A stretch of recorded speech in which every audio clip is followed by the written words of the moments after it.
बच्चों, आपका स्वागत है आपके अपने चैनल राज क्लासेस फतेहपुर में। आज हम लेके आए हैं आपके लिए इस चैप्टर की अंतिम क्लास, जिसके अंतर्गत हम 10.3 के शेष बचे हुए क्वेश्चंस करेंगे। रेखाओं इतना और इतना के बीच का कोण ज्ञात कीजिए। दो रेखाएं दी गई है और दोनों के बीच का आपको कोण ज्ञात करना है। तो देखिए, दो रेखाओं के बीच का कोण ज्ञात करने के लिए हमें चाहिए उनकी ढाल। ढाल कैसे ज्ञात करेंगे? ये रेखा है, इसमें a का मान कितना है 3 और b का मान कितना है 1। ये देखो, a x का गुणांक होता है और b y के गुणांक। y का गुणांक कुछ भी नहीं है। जब कुछ भी गुणांक नहीं होता है तो कितना होता है? 1 होता है। तो यहाँ से m1 इसकी ढाल मान लीजिए तो आती है -a/b -3/1। तो यानी m1 का मान आ गया -3। दूसरी ढाल इधर देखते हैं। इधर a का मान x का गुणांक कितना है? कुछ भी नहीं है, इसका मतलब 1 है। तो 1 और b का मान कितना है? 3।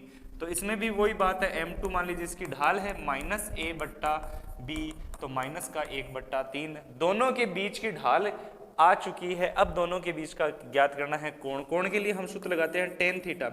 टेन थीटा बराबर होता है मापांक m2 माइनस m1 बट्टा 1 प्लस m1 m2। तो ये आ गया m2 कितना है भैया जी? माइनस का 1/3। m1 कितना है? m1 का मान ये रहा -3 बट्टा 1 प्लस m1 यानी -3 और m2 यानी -1/3। सरल करते हैं, देखिए कैसे करते हैं। तो ये आ जाएगा -1/3 प्लस का 3 बट्टा, और ये आ जाएगा -3 से -3 कट गया, 1 + 1। ऊपर वाले में एलसीएम ले लीजिए, एलसीएम आएगा 3 आएगा तो आ जाएगा -1 + 3 बट्टा 1 और 1 कितना होता है? 2। तो ये आ जाएगा, सॉरी ये आएगा 9। 3 × 9, 9 में से गया 8, 8/3 गुणा 2, 2 से कट गया तो 4/3, जो कि टेन थीटा का मान है। तो टेन थीटा का मान जैसे ही अपने पास आ गया है तो हम टेन थीटा के मान के आधार पर निम्न, चूंकि अपने पास टेन थीटा क्या आया? टेन थीटा आया 4/3, तो थीटा बराबर आ गया टेन इनवर्स 4/3, जो आपका अभिष्ट आंसर होगा। ठीक है, तो आपको सबसे पहले क्या निकालनी है? इसकी ढाल निकालनी है। दोनों की ढाल निकालो। ढाल निकालने के बाद टेन थीटा का अपने पास फॉर्मूला होता है, फॉर्मूले में मान रख दो। आप आसानी से क्वेश्चंस का आंसर प्राप्त कर सकते हो। चलिए नेक्स्ट क्वेश्चन की ओर बढ़ते हैं। बिंदु ये और ये से जाने वाली रेखा इसको समकोण पर प्रतिच्छेद करती है। यानी दोनों रेखाएं एक दूसरे को 90 पर काटती है, और हम जानते हैं जब दो रेखाएं एक दूसरे को 90 पर काटती है तो इसका साफ मतलब ये होता है कि m1 m2 बराबर -1। तो सबसे पहले बात करते हैं H3 और 4 1 से जाने वाली रेखा की ढाल। इसकी ढाल मान लेते हैं m1। m1 का मान आएगा, सूत्र होता है y2 माइनस y1 बट्टा x2 माइनस x1। y2 यानी इसका मान आ गया 1 माइनस y1 यानी 3 बट्टा x2 यानी 4 माइनस h। तो ये होता है ना x1 y1 और ये x2 y2। तो ये मान आ गया -2/4 माइनस h। ये आ गया m की ढाल। दूसरी रेखा है रेखा 2। रेखा 7x माइनस 9y माइनस 19 बराबर 0 की ढाल। इसकी ढाल को हम मान लेते हैं m2। इसमें ये तो है a का मान, ये है b का मान। b का मान ये -9 है, a का मान 7 है। सूत्र होता है -a/b, तो यह आ जाएगा -7/-9 यानी 7/9। दोनों रेखाओं की ढाल अपने पास आ चुकी है। क्वेश्चन कहता है को समकोण पर प्रतिच्छेद करती है। दोनों रेखाएं क्या है? दोनों रेखाएं परस्पर लंबवत है, और लंबवत होने की वजह से m1 m2 बराबर -1। तो m1 m2 बराबर -1। m1 कितना है? -2/4 माइनस h, और ये आ जाएगा 7/9 बराबर -1। तो ये आ जाएगा। सरल करते हैं इसको। थोड़ा सा इसको इधर से मिटा रहा हूं मैं, ये ढाल यहां से मिटा लेता हूं ये ढाल। तो भैया जी ये आ गया -14/9 चौके 36 -9h बराबर -1, वज्र गुणा करो, ये माइनस से माइनस कैंसिल, तो ये आ जाएगा 14 बराबर 36 माइनस 9h, 9h को इधर ले आओ, तो 9h बराबर 36 माइनस 14, 9h बराबर 36 में से 14 गया तो बच गया 6 में से 22 और h बराबर आ गया 22/9, जो आपका अभिष्ट हल होता है। कोई समस्या है तो बात कर सकते हो आप मेरे से, ठीक है। चलिए नेक्स्ट क्वेश्चन की ओर बढ़ते हैं। ये हमने निकाला है समकोण पर प्रतिच्छेद करने वाला।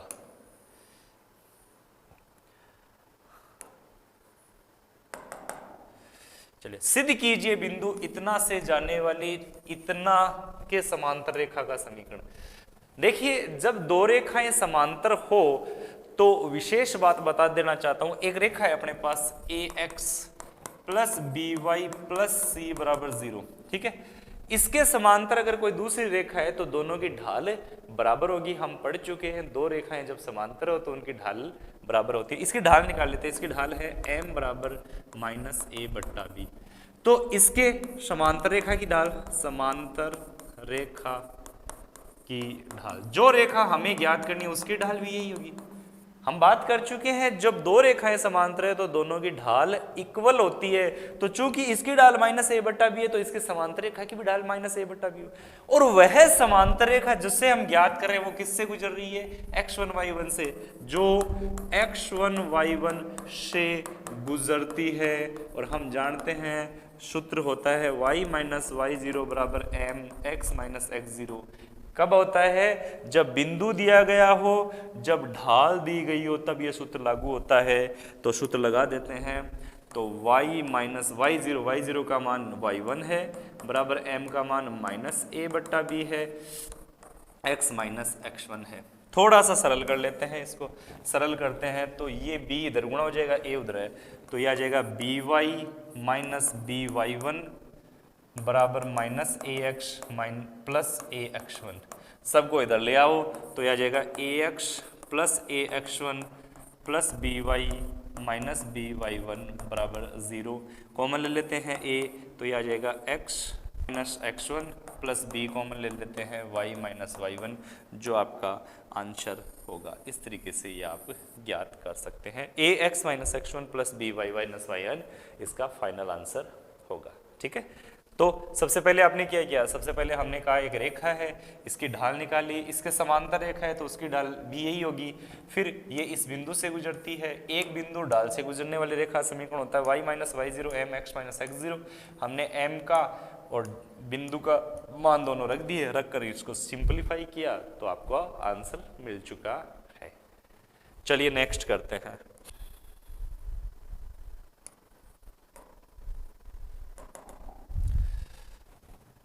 क्वेश्चन नंबर 12 है, बिंदु से जाने वाली दो रेखाएं 60 डिग्री के कोण पर प्रतिच्छेद करती है। यदि एक रेखा की ढाल यानी m1 दे रखी है तो दूसरी रेखा का समीकरण ज्ञात करो।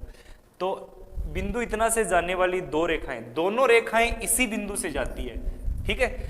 एक ही ढाल दे रखी है तो सबसे पहले अपने को किसकी चाहिए? दूसरे की ढाल चाहिए, ठीक है। और दोनों परस्पर 60 डिग्री के कोण पर बनती है। तो अपना सूत्र होता है tan 60 डिग्री बराबर होता है m2 माइनस m1 बट्टा 1 प्लस m1 m2। ये दोनों के बीच के कोण का सूत्र हो गया। सूत्र लगा दीजिए। tan 60 का मान होता है √3 बराबर, यह आ जाएगा m2, यानी ज्ञात करना है, mn 2 दे रखा है तो 1 प्लस 2 m2, ठीक है। तो लगा लेते हैं। जब मापांक घटाते हैं तो दूसरी तरफ प्लस माइनस आ जाता है, तो यह जाएगा प्लस माइनस √3 बराबर m2 माइनस m1 बट्टा m2 माइनस 2 बट्टा 1 प्लस 2 m2। क्रॉस गुणा किया तो यह आ जाएगा प्लस माइनस √3, एक से गुणा हो किया √3 प्लस माइनस 2 √3 m2 बराबर m2 माइनस 2। एक बार प्लस लेने पर प्लस लेंगे तो आ जाएगा √3 प्लस 2 √3 m2 बराबर m2 माइनस 2। m2 एक तरफ ले लो तो यह आ जाएगा 2 √3 m माइनस 1 m2 बराबर, ये इधर गया तो माइनस का 2 प्लस √3। तो m2 की वैल्यू आ जाएगी, m2 बराबर आ जाएगा यहाँ से 2 प्लस √3 माइनस का बट्टा 2√3 माइनस 1 m2 तो ये आया। अब इधर ले लेते हैं, माइनस लेने पर, जब माइनस लेंगे तो क्या होगा, माइनस लेंगे तो ये आ जाएगा -√3 प्लस 2√3 m2, ये भी माइनस में आएगा, -2√3 m2 बराबर m2 - 2। ठीक है, m2 को इधर ले लेते हैं, या m2 को इधर, 2 को इधर, तो 2 - √3 बराबर 2√3 प्लस 1 m2, तो m2 बराबर आ जाएगा 2 - √3 बट्टा 2√3 प्लस 1। तो m2 के अपने पास दो मान आ चुके हैं, पहला मान, एक मान तो ये रहा और एक मान अपने पास ये रहा। अब अपन रेखा की इक्वेशन ज्ञात करेंगे। यहाँ से थोड़ा सा मैं मिटा देता हूँ।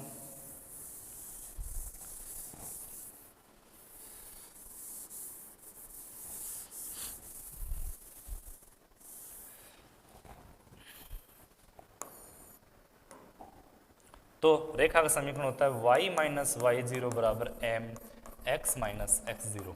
अब देखिए ये रहा आपका x0 y0, क्योंकि इसी बिंदु से दोनों रेखाएं, बिंदु से जाने वाली दो रेखाएं, तो दोनों रेखाएं इसी बिंदु से जाती है, तो बिंदु यही काम आएगा, केवल ढाल अलग अलग काम आएगी।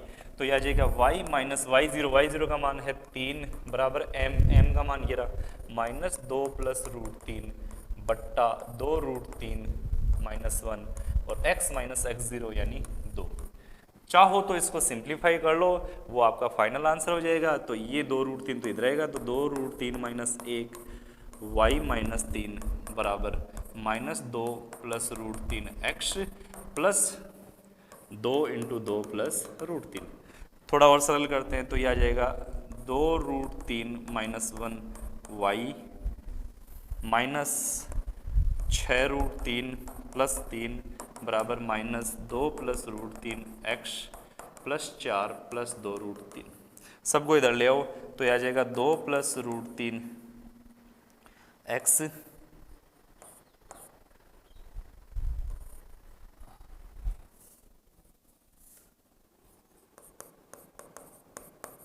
ठीक है, और यह आ जाएगा प्लस 2√3 माइनस 1 y, और इसको इधर लाओगे तो 4 6 और 2 8√3 और -1 बराबर 0। ये पहली इक्वेशन होगी। एक इक्वेशन मैंने बताई थी, दूसरी आपको करनी है। करनी क्या है, आपको करना सिंपल सा है, ये मान इसकी जगह ये रखना है, ये जो वैल्यू है वो यहाँ पुट करनी है, बाकी सेम ऐसा का ऐसा ही करना है।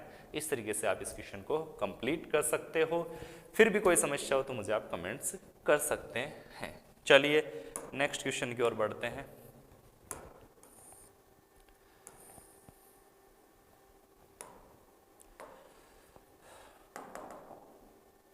बिंदु इतना और इतना को मिलाने वाले रेखाखंड का लंब समद्विभाजक रेखा का समीकरण ज्ञात कीजिए।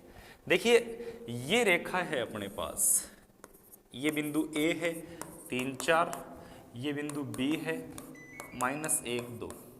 इसके लंब समद्विभाजक रेखा का समीकरण हमें ज्ञात करना है। लंब समद्विभाजक रेखा यानी एक ऐसी रेखा जो इसके लंबवत हो और समद्विभाजित करती हो। समद्विभाजित यानी दो बराबर भागों में इसको बांटती हो। तो ऐसी रेखा जो इसके लंबवत और इसको दो भागों में बांटती है, वो रेखा इसको ठीक मध्य बिंदु पर मिलेगी।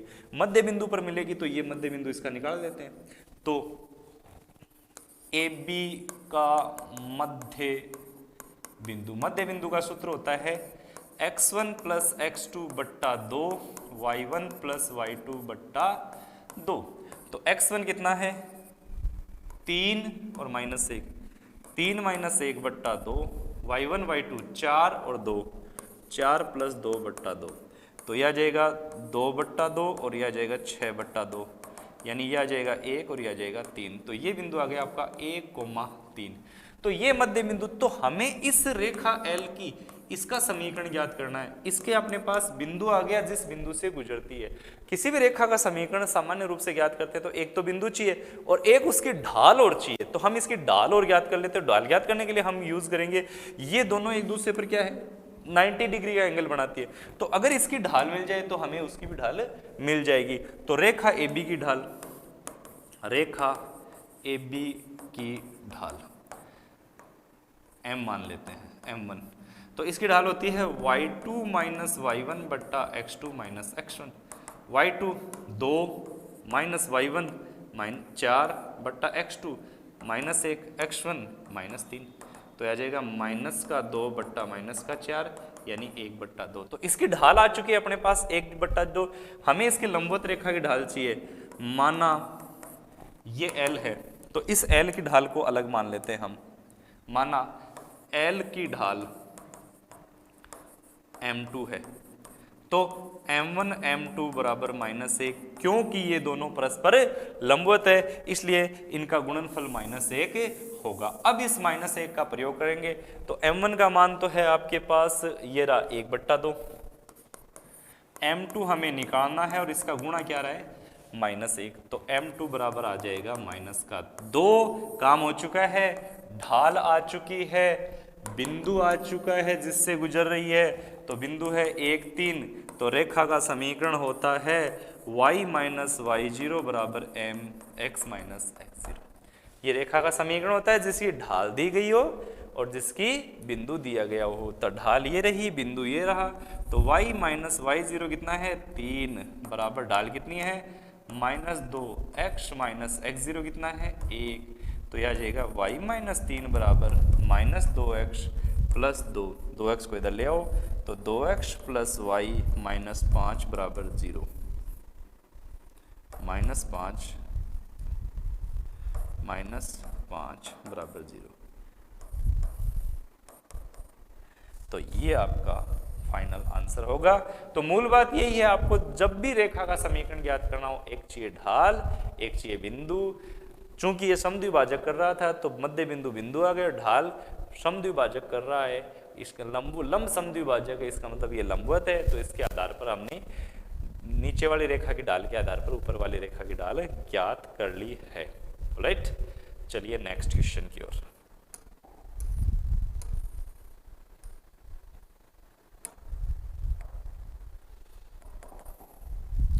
बिंदु इतना से रेखा पर डाले गए लंब पाद के निर्देशांक ज्ञात करो।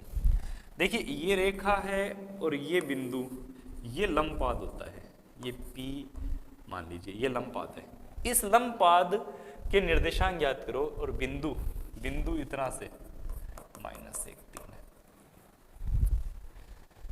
ठीक है, तो सबसे पहले हमें एक सूत्र तो याद है कि ये दोनों रेखाएं लंबवत है। इस रेखा समीकरण लिख देता हूं, 3x माइनस 4y माइनस 16 बराबर 0, ये y है। ठीक है, ये L1 है और ये L2 है। ठीक है, तो सबसे पहले हम बात करते हैं L1 की ढाल। L1 की ढाल क्या होती है -a बट्टा b। इस बिंदु को हम मान लेते हैं अपनी तरफ से x1 y1। ठीक है, हमें x1 y1 का मान ज्ञात करना, तो L1 की ढाल आ जाएगी माइनस का 3 बट्टा -4 यानी 3 बट्टा 4। L2 की ढाल, देखिए L2 की ढाल क्या है, L2 इस बिंदु से -1 3 और x1 y1 से गुजरता है, तो यह आ जाएगा y1 -3 बट्टा x1 प्लस 1। ठीक है, सूत्र होता है ना y2 माइनस y1 बट्टा x2 माइनस, तो y2 माइनस y1 बट्टा x2 माइनस x1 से हमने L2 की ढाल निकाल ली है। ठीक है, दोनों लंबवत है, L1 और L2 रेखा लंबवत है, तो इसका मतलब M1 और M2 ढाल का मान क्या आएगा -1। जब दो रेखाएं लंबवत हो तो ढालों का गुणनफल -1 होता है, तो लगा लेते हैं, तो यह आ जाएगा 3 बट्टा 4 y1 माइनस 3 बट्टा x1 प्लस 1 बराबर -1। ठीक है, अब एक काम करते हैं, 4 वाले को उधर भेज देते हैं, इसको इधर रख ले, तो 3 y1 माइनस 3 बराबर -4 x1 प्लस 1, तो आ जाएगा 3 y1 माइनस 9 बराबर -4 x1 माइनस 4, सबको इधर ले आओ, तो 4 x1 plus 3 y1 minus 9 plus minus का 5 बराबर 0, समीकरण नंबर 1। ये आपकी इक्वेशन फर्स्ट आ चुकी है। अब हमें सेकंड इक्वेशन की ओर बढ़ना है, ध्यान से देखिए रहिए। तो सबसे पहले हमने क्या किया, दोनों रेखाओं की ढाल निकाली, लंबवत का नियम लगा दिया। अब देखिए विशेष चीज ये है, यहाँ नया काम हम क्या करने जा रहे हैं, कुछ अलग हटकर हम करने, ये जो P बिंदु है, दिख रहा है आपको P बिंदु, ये इस रेखा पर है, और जब कोई बिंदु किसी रेखा पर होता है तो वह बिंदु उस रेखा को संतुष्ट कर देगा। तो P बिंदु L1 पर स्थित है तो रख दो। तो 3x1 माइनस 4y1 माइनस 16 बराबर 0। एक तो समीकरण है, ये एक समीकरण ये पहले से पड़ी है 1 नंबर, तो ये 2 नंबर समीकरण, ये 3 है, ये 4 है, ये 4 है, ये 3 है। इन दोनों समीकरणों को सरल करते हैं। सरल करने के लिए इसको तो गुणा कर देते हैं, एक को तो गुणा कर देते हैं हम 3 से, और 2 को गुणा कर देते हैं हम 4 से। तो एक को 3 से, तो 3 चौक 12x1, 3 तिया 9y1 माइनस 3 पंजे 15 बराबर 0।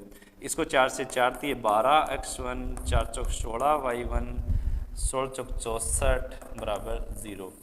माइनस प्लस प्लस ये कैंसिल हो गया, 16 और 9 25y1, 64 में से 15 गए 64 है ना, 16 16 चौक 64 और कोई 15 ही ना, 15 4 9 15, हाँ 64 में से 15 गए, 14 में से 9 गया, 14 में से 5 गया 9 बच्चा, और ये 6 में से 2 गया 4 बच्चा बराबर 0। तो y1 का मान आ जाएगा माइनस 49/25। ये y1 का मान किसी भी एक समीकरण में रख दीजिए। मान लीजिए हम एक समीकरण में रखते हैं, तो समीकरण 1 से इधर लिख देता हूँ, समीकरण 1 से रखेंगे तो y1 का मान यहाँ रखेंगे, तो यह आ जाएगा 4x1 प्लस 3y1 का मान है माइनस 49/25 माइनस 5 बराबर 0। माइनस वाले दोनों उधर ले जाओ, 4x1 बराबर माइनस 5 प्लस का 5, ये माइनस का प्लस का गुणा करते हुए चलते हैं। 9 30 27 हासिल की, 2 3 चौक 12 और 2 14 बट्टा 25, 25 लघुत्तम ले लेंगे, 25 5 125 प्लस 147, 7 और 5 12 को 2 हासिल की, 1 4 और 2 6 और 1 7, 272/25। ये 4x1 के बराबर है। तो x1 की वैल्यू यहाँ से आ जाएगी अपने पास, x1 बराबर 272/25 गुणा 4, 4 का भाग लगा दीजिए, 6 चौक 24 बच गया 3, 8 चौक 32/25। तो बिंदु आ गया 68/25, और यह आ गया 49/-49/25। ये लंबपाद के निर्देशांक है। तो लंबपाद के निर्देशांक याद करते हुए 2 बातें ध्यान रखनी है कि वह लंबवत है और उस बिंदु को मान लेना है, बस आपका काम हो जाएगा। ठीक है, चलिए नेक्स्ट क्वेश्चन की ओर बढ़ते हैं।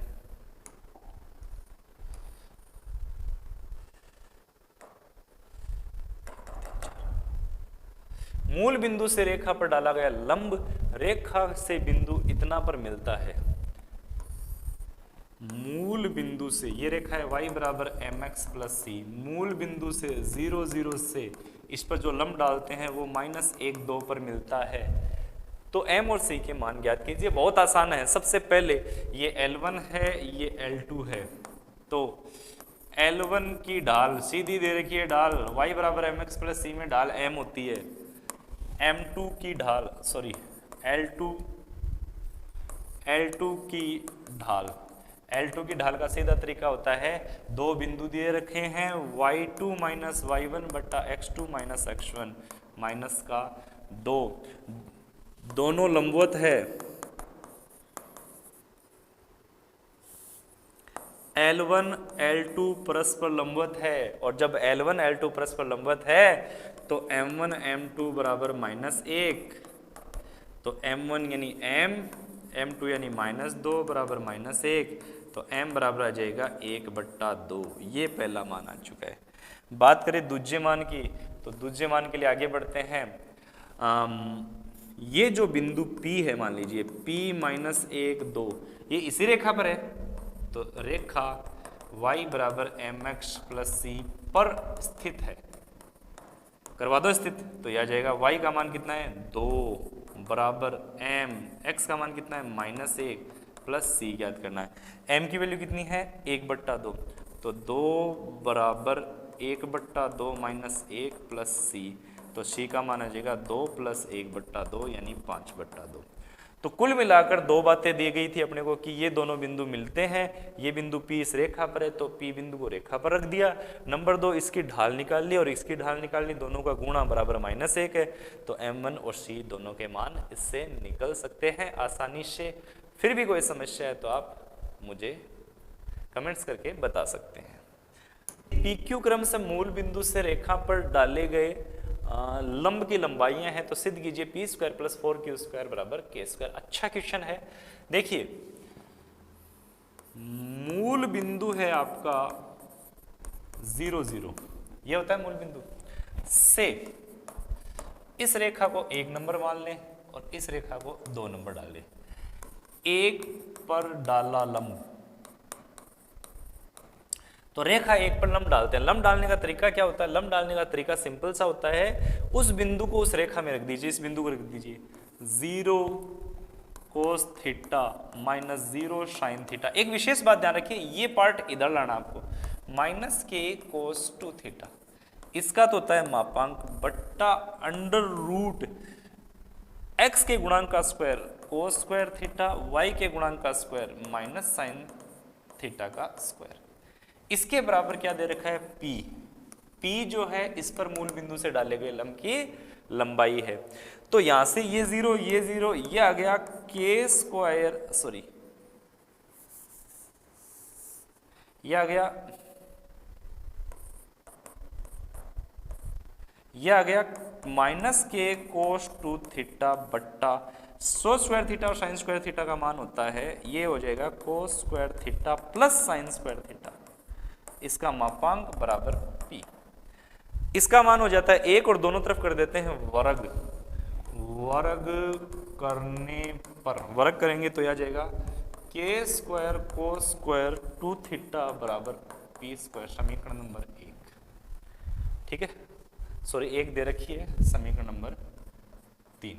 ये 3 नंबर समीकरणों की k² cos² 2θ बराबर P²। अब दूसरा लंब डालते हैं, मूल बिंदु से रेखा 2 पर लंब डालते हैं। मूल बिंदु से रेखा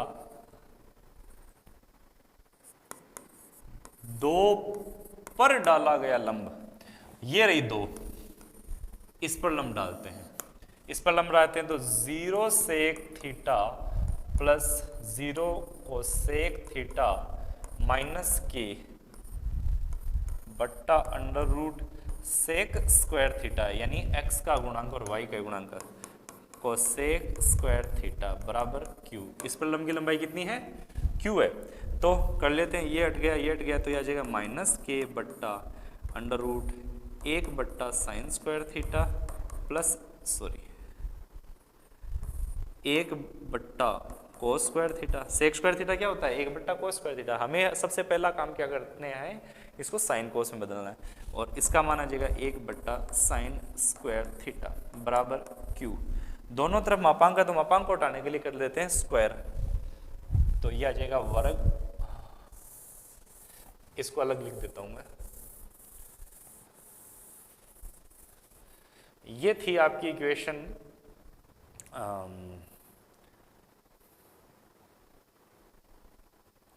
ये आपकी इक्वेशन थी k² cos² 2θ बराबर P²। इस इक्वेशन को मैं अलग रख देता हूं। अब इसको सिंप्लीफाई करते हैं, और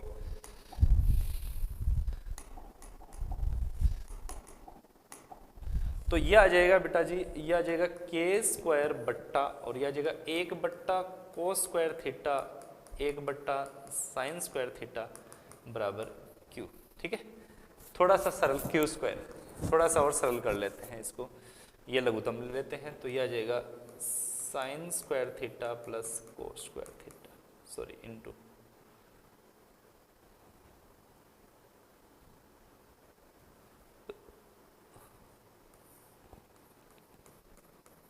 तो यहां से बचेगा sin² θ प्लस cos² θ। इसका मान तो 1 हो जाएगा, ये जाएगा ऊपर, ऊपर जाने पर ये कुल मिलाकर आ जाएगा k² sin² θ cos² θ बराबर q²। एक काम कर देते हैं, ऊपर नीचे 4 से गुणा कर देते हैं, ये 4 से गुणा कर दिया। क्यों किया है हमने 4 से गुणा, इस पर भी चर्चा करते हैं। तो यह आ जाएगा k², इस बट्टा वाले 4 को उधर भेज देते हैं, तो यह आ जाएगा 4 को हम लिख सकते हैं 2 साइन थीटा कोस थीटा का होल स्क्वायर। 2 का स्क्वायर 4 होता है, तो ये 4 को मैंने इसके अंदर डाल दिया और ये 4 को भेज देते हैं क्यू स्क्वायर की तरफ, 4q स्क्वायर।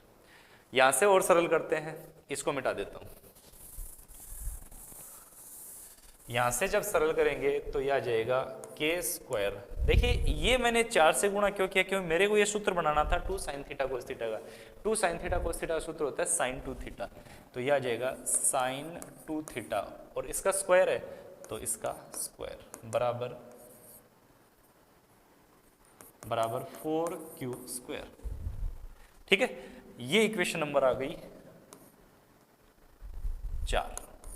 तो ये जो 3 इक्वेशन है और 4 है, इसको जोड़ दो, 3 + 4, तो यह आ जाएगी k square cos square 2 theta plus k square sine square 2 theta. ये तो इधर वाला जोड़ दिया, इधर वाले पार्ट में है p square plus 4q square.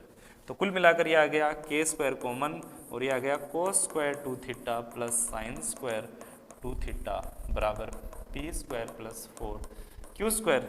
k square आप बच गया और इसका मान 1 होता है बराबर p square plus 4q square, जो आपका अभिष्ट आंसर होगा। तो हमने ये 2 साइन थीटा कोस थीटा क्यों किया, इसका मेन रीजन था कि हमें साइन 2 थीटा का सूत्र बनाना आवश्यक था। राइट, चलिए शीर्ष इतना इतना इतना से त्रिभुज के शीर्ष ए से उसके सम्मुख भुजा पर लंब डाला गया, लंब की लंबाई और समीकरण ज्ञात कीजिए। आपके पास 3 समीकरण है, ये ए बिंदु है 2 3, बी बिंदु है आपका 4 - 1 और सी बिंदु है आपका 1 3।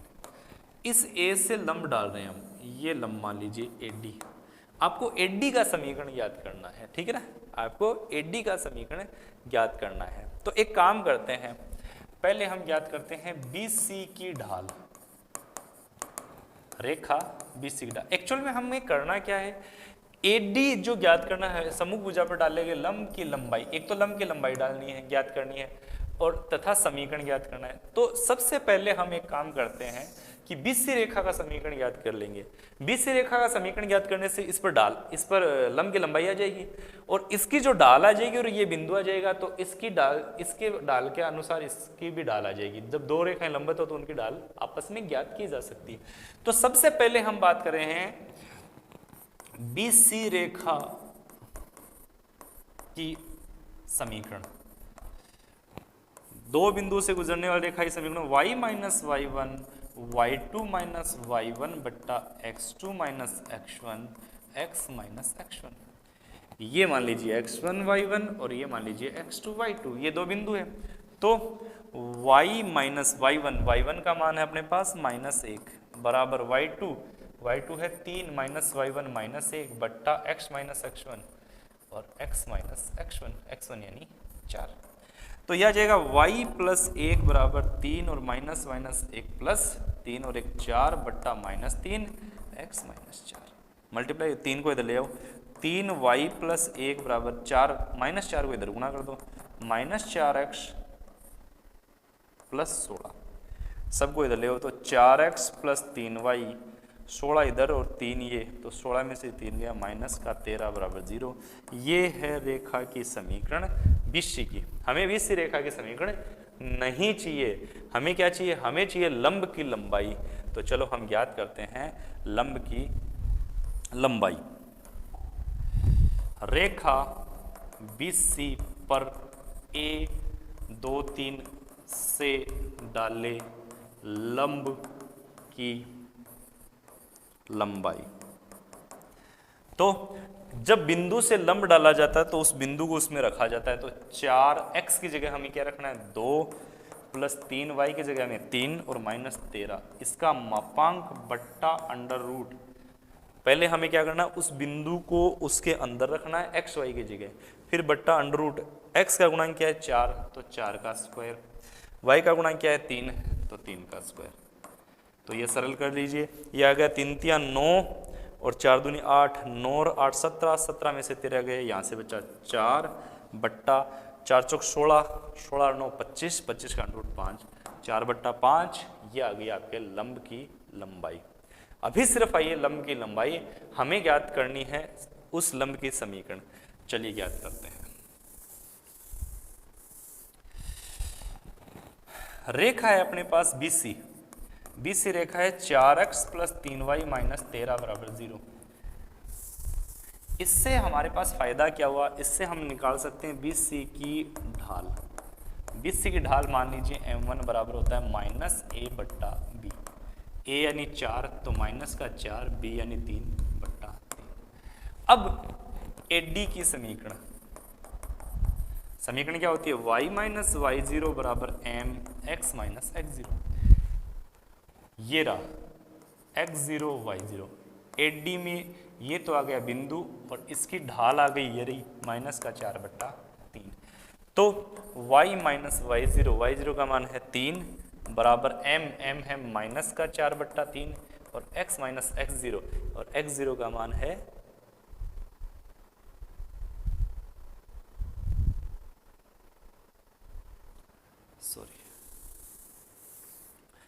BC की ढाल आ गई, हमें AD की ढाल चाहिए, तो AD की ढाल गुणा BC की ढाल बराबर -1। क्यों भाई -1? क्योंकि AD और BC परस्पर लंबवत है। तो AD की ढाल को हम मान लेते हैं m और BC की ढाल -4/3 बराबर -1, तो m बराबर आ जाएगा 3/4। तो ये अपने पास आ गई ढाल किसकी, AD की। साथ में अपने को वो बिंदु मिल गया जिससे AD गुजर रहा है और अपने को ढाल मिल गई। तो AD का समीकरण, AD का समीकरण y - y0 = mx - x0, उस रेखा का समीकरण जिस पे एक बिंदु दिया गया है जिसकी ढाल दी गई है उसका समीकरण ये होता है। तो y - y0 AD किससे गुजरा है, x0 y0 यानी 3 बराबर m, AD की m कितनी है 3/4, x - x0 कितना है 2, सरल कर लो, 4 को गुणा कर दो, 4y - 12 बराबर 3x - 6, सबको उधर ले जाओ, तो 3x - 6 प्लस -4y प्लस 12, तो कुल मिलाकर आ जाएगा 3x - 4y प्लस 6 बराबर 0। ये आपकी अभिष्ट इक्वेशन होगी जो इक्वेशन हमें फाइंड करनी थी। ऑलराइट, चलिए इसका अंतिम क्वेश्चन की ओर चलते हैं।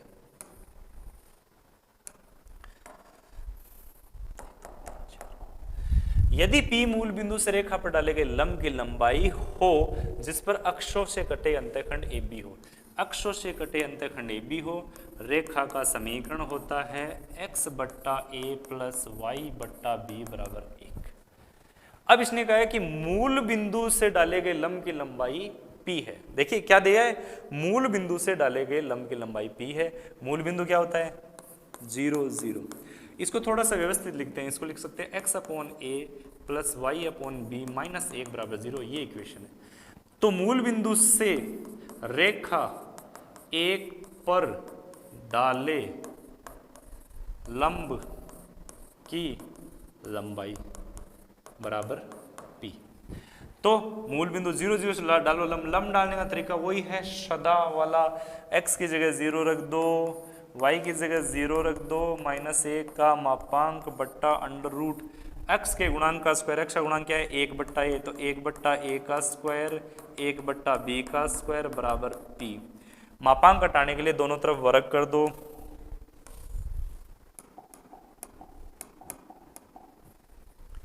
वर्ग करने पर वर्ग करेंगे तो ये 0 है, ये 0 है, -1 का square plus 1/a square 1/b square बराबर P स्क्वायर। अब क्या है, सीधी बात है, वज्र गुणा, इसको इधर ले आओ, इसको इधर आओ, तो ये आ जाएगा, उल्टा कर दो, इसको उलट दो तो /1 उलटेंगे तो आ जाएगा 1/a स्क्वायर 1/b स्क्वायर बराबर 1/p स्क्वायर, जो आपका अभिष्ट आंसर है।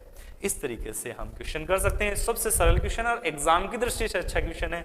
मूल बिंदु से रेखा पर डाले गए लंब की लंबाई, मूल बिंदु ले लिया, ये रेखा है, इस पर लंब की लंबाई ले ली जिसका मान P है, सिंप्लीफाई किया और आंसर आसानी से आ चुका है। तो फ्रेंड्स कैसा लगा आपको ये वीडियो, अच्छा लगा है तो एक लाइक जरूर करें, साथ में अगर आप इस चैनल पे नए हैं तो इसको सब्सक्राइब करें और घंटी बटन दबा दीजिए, जिससे आपको जब भी मैं वीडियो अपलोड करूँगा आपको इसका नोटिफिकेशन मिल जाएगा। Thank you.